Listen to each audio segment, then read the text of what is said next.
Olá, povo! Bem-vindos à nossa aula de História do nono ano. Eu sou o professor Marlon. Junto comigo, com você, tá aqui o Kelvin, dê um oi pra ele. E vamos juntos para a melhor aula, a aula que você gosta de aprender. Venha com a gente, vamos viajar pelo universo da história. Mas para vir com a gente, lápis, caderno, caneta, sim, anote as informações importantes dessa aula, as datas, os acontecimentos, para que você possa continuar estudando e aprendendo muito sobre história. Combinado, bebê? Então, venha com a gente, porque nós vamos conversar sobre o final da Segunda Guerra Mundial. Mais especificamente, a rendição do Japão, aí logo depois dos ataques com as bombas atômicas. Ainda, depois da rendição do Japão, como ficou o mundo pós-guerra, os acordos no final da guerra que desenharam aí ou redesenharam o mapa mundial, principalmente o mapa europeu. Então, esses são os nossos assuntos, como acabou a Segunda Guerra Mundial e como ficou o mundo pós-guerra, os nossos objetivos para a aula de hoje. Aliás, falando disso, está aqui do lado esquerdo da tela para você, o ministro das Relações Exteriores do Japão assinando a rendição no dia 2 de setembro de 1945, data aí que oficialmente marca, em definitivo, o fim da Segunda Guerra Mundial. Mas para a gente começar a conversar, duas questões aí para você relembrar dos assuntos para entrarmos com tudo no tema da aula de hoje. Quais as questões? Primeira, você sabe por que os Estados Unidos declarou guerra ao Japão? Isso, lá no começo, 1941. Por que os Estados Unidos declarou guerra ao Japão? Segunda questão, você sabe aí por que os interesses dos dois países se chocaram? Os interesses de Estados Unidos e Japão. Por que houve conflito de interesses? Por que se chocaram esses interesses deles? Primeira questão, rapidinho você sabe responder. 7 de dezembro de 1941, houve um ataque militar surpresa à base militar naval de Pearl Harbor, no Havaí, dos Estados Unidos, que acabou aí afundando boa parte da frota marítima dos Estados Unidos, baseada no Pacífico. Então, após esse ataque, os Estados Unidos declarou guerra ao Japão. Segunda questão, os Estados Unidos e o Japão disputavam entre si territórios e áreas de influência, principalmente no Oceano Pacífico. Aliás, as batalhas entre Estados Unidos e Japão são a base aí do conflito, dentro da Segunda Guerra Mundial, do chamado conflito do Pacífico. Então, a guerra do Oceano Pacífico. Lembrou de tudo isso? Boa! Então, vamos para a nossa aula de hoje, te mostrando essa imagem em primeiro momento. Duas imagens aí juntas aí no primeiro momento. As imagens, essas imagens na sua tela, elas são muito marcantes para a história do século XX, para a história da humanidade. Muito marcantes. Você sabe de qual evento histórico essas imagens fazem referência?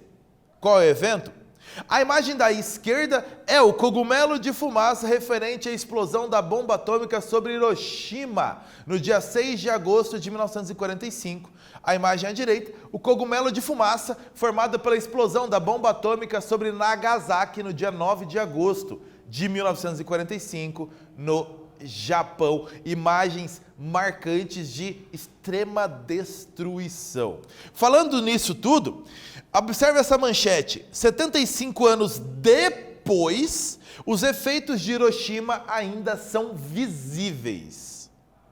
Catarata, leucemia, diversos tipos de câncer, síndrome cerebral, queimaduras. Essas são algumas das consequências de quem teve contato com a radiação proveniente das bombas atômicas. Guerras deixam consequências de longa duração. E você sabe disso. Toda guerra é ruim e causa destruição. E as consequências têm longa duração de qualquer guerra. Portanto, é nossa função preservarmos uma cultura de paz, evitar destruição. Combinado? Vai fazer sua parte? Boa, criança, é isso mesmo. E mesmo após a rendição da Itália em 1943 e da Alemanha em maio de 1945, o Japão seguiu na guerra contra os aliados. Só o Japão permaneceu na guerra. E para apressar a rendição do Japão e demonstrar ao mundo seu poderio bélico, os Estados Unidos lançaram sobre o Japão 2 bombas atômicas. A ideia era essa, 2 objetivos. Primeiro, apressar a rendição do Japão. A derrota do Japão era dada como certa por todo mundo, mas os Estados Unidos quiseram antecipar, apressar isso e ainda mostrar ao mundo o seu poder, as armas que ele tinha para esse mundo pós Segunda Guerra Mundial. Foi a primeira vez em que bombas atômicas foram usadas na guerra, aí em 1945, sobre o Japão. Aqui uma imagem que mostra a cidade de Hiroshima depois do dia 6 de agosto de 1945, onde cerca de 150 mil pessoas morreram ou na hora ou por efeitos da radiação da bomba atômica e do calor e da destruição. 150 mil mortos por uma bomba. Mais da metade da população da cidade desapareceu com uma explosão. A cidade em si desapareceu. Você tem nessa imagem o centro da cidade que não existia mais. Um grande deserto destruído. Ainda em Nagasaki, 9 de agosto de 1945, 3 dias depois, cerca de 80 mil pessoas morreram na hora na cidade de Nagasaki. E aqui uma imagem impressionante, tirada numa vila próxima a Nagasaki, cerca de 13 quilômetros do local da explosão. Você percebe o cogumelo de fumaça subindo, levantando o tamanho da destruição causada por essa bomba sobre a cidade de Nagasaki. Impressionante é a palavra que a gente consegue usar para definir o tamanho da destruição causada por essas bombas. Exercícios para a gente. Aqui você tem o Domo de Genbaku, que é um centro comercial da cidade de Hiroshima. Está na sua tela aí do lado esquerdo. Como ficou esse centro comercial depois do bombardeio nuclear? Um dos poucos prédios aí que ficou parcialmente em pé, porque ele não ficou totalmente ainda em pé. Comente então em um parágrafo sobre o uso das bombas atômicas pelos Estados Unidos sobre o Japão. Um comentário seu que você entende como significante sobre esse assunto. Vai lá!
O seu comentário que você entende como significante para marcar aí o estudo dessas bombas atômicas jogadas sobre o Japão. Aqui uma sugestão de algo para a gente poder comentar. As explosões, elas confirmaram algo que havia acontecido muito na guerra. Morte de civis, não militares. destruição de cidades. Esses dois eventos foram uma característica muito forte da Segunda Guerra Mundial: morte de civis e cidades destruídas. Atingir civis passou a fazer parte da estratégia de guerra, para que a população pressionasse seus líderes para sair da guerra. Então, as bombas confirmaram essa visão que aconteceu aí durante os praticamente 6 anos da Segunda Guerra Mundial: atingir civis e atingir cidades. Consequências das bombas atômicas além das mortes: 14 de agosto de 1945, com as tropas soviéticas avançando sobre a região da Manchúria, na China, e com os norte-americanos realizando bombardeios sobre o arquipélago do Japão, não foram só as bombas atômicas. Os aviões japoneses atacavam Tóquio e todas as outras cidades japonesas com muitas outras bombas. O imperador Hirohito anunciou a rendição do Japão em 14 de agosto. E no dia 2 de setembro de 1945, o Japão assinou a rendição incondicional. Era o fim da Segunda Guerra Mundial. Do seu lado direito da tela tem um cartaz ali do tio Sam dos Estados Unidos, um cartaz de guerra, que mostra ali: Japão, você é o próximo, nós vamos terminar o trabalho. Então, mostrando aí os Estados Unidos indo para uma última ação sobre o Japão para encerrar a guerra. O cartaz mesmo diz: vamos terminar o trabalho. Tá? Então, um aumento da pressão dos outros países aliados, incluindo a União Soviética principalmente, depois da derrota da Alemanha, e os Estados Unidos apressando a rendição do Japão com as bombas atômicas. O fim da guerra no dia 2 de setembro de 1945. Exercício pra gente: leia comigo esse texto que está na sua tela. Energia equivalente a 20 mil toneladas de dinamite. Tudo foi queimado no raio de 1,5 km. Transformou metais em gases, construções em pó e seres humanos em cinzas. Depois do calor, vento de 800 km por hora destruiu tudo num raio de 3 km. Minutos depois, uma chuva estranha com gotas grandes e negras. Radiação por todo lado. Que consequências as explosões das bombas em Hiroshima e Nagasaki causaram ao Japão e aos japoneses?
Sobre as consequências, principalmente dos ataques das bombas atômicas sobre o Japão. O que deixou aí de consequências para o Japão e para a sociedade japonesa? Aqui uma sugestão de resposta.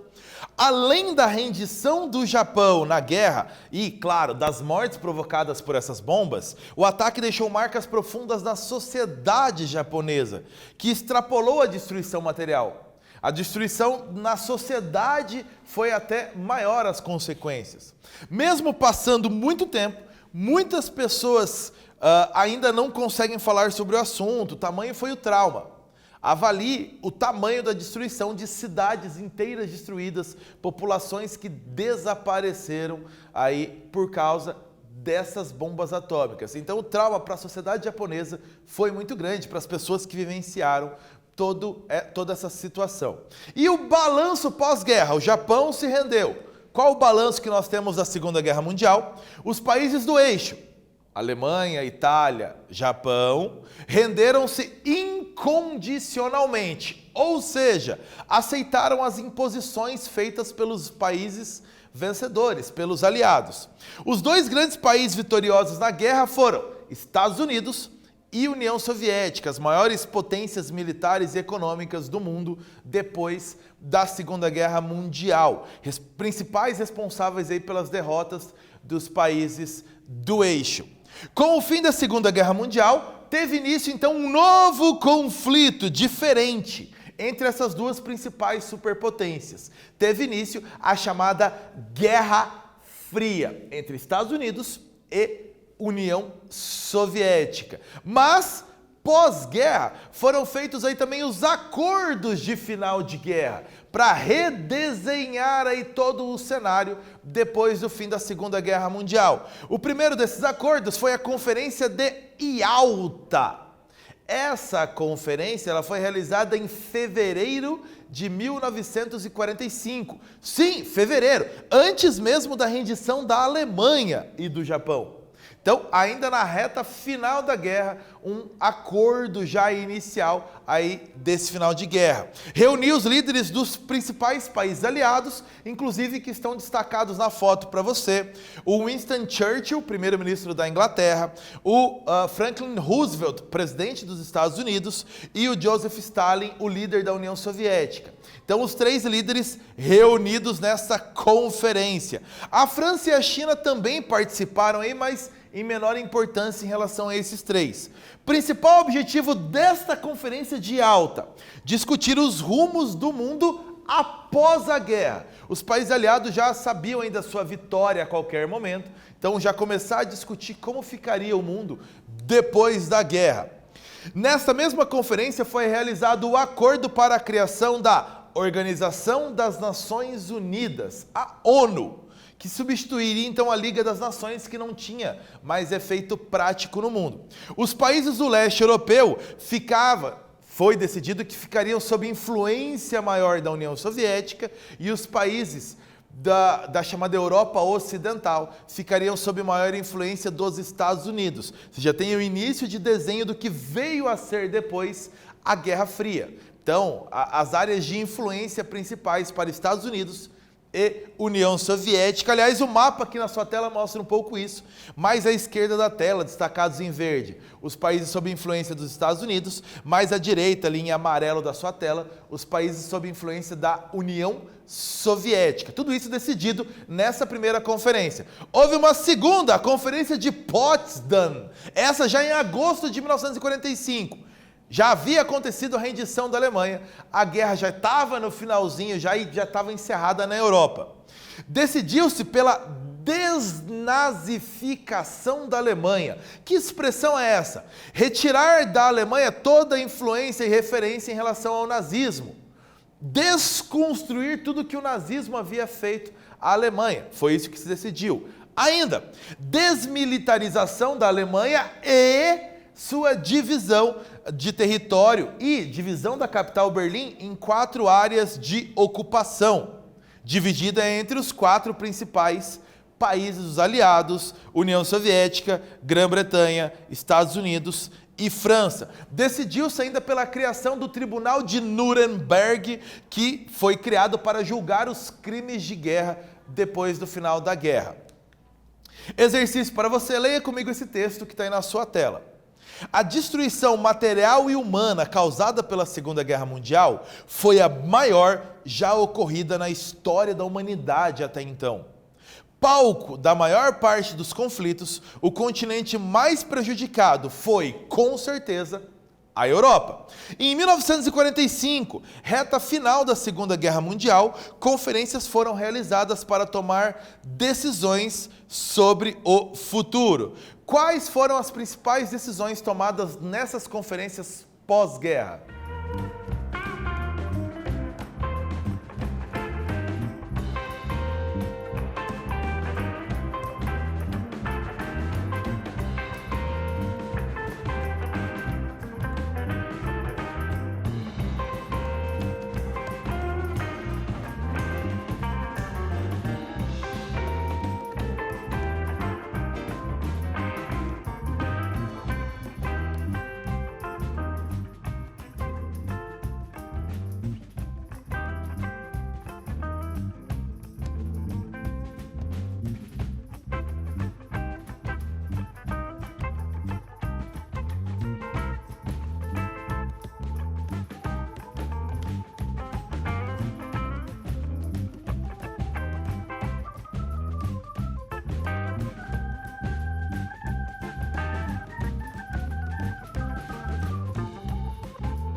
Se lembra que foram duas as principais conferências nesse final da Segunda Guerra Mundial.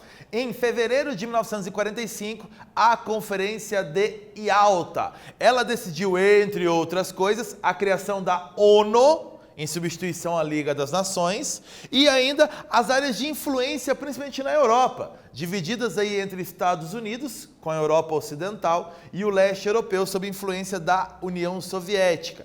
A segunda conferência pós-guerra foi a Conferência de Potsdam, já aí, em agosto de 1945, que decidiu pela desnazificação e desmilitarização da Alemanha e ainda a divisão do território alemão e da capital, Berlim, em 4 áreas de ocupação entre os líderes dos aliados, União Soviética, Estados Unidos, Grã-Bretanha e França. Então, praticamente a Alemanha deixou de existir pós-Segunda Guerra Mundial. A Alemanha foi ocupada por outros países, teve seu território ocupado. Então, mais uma vez, assim como na Primeira Guerra Mundial, a Alemanha duramente punida. A Conferência de Potsdam ainda decidiu pela criação do Tribunal de Nuremberg para julgar os crimes de guerra.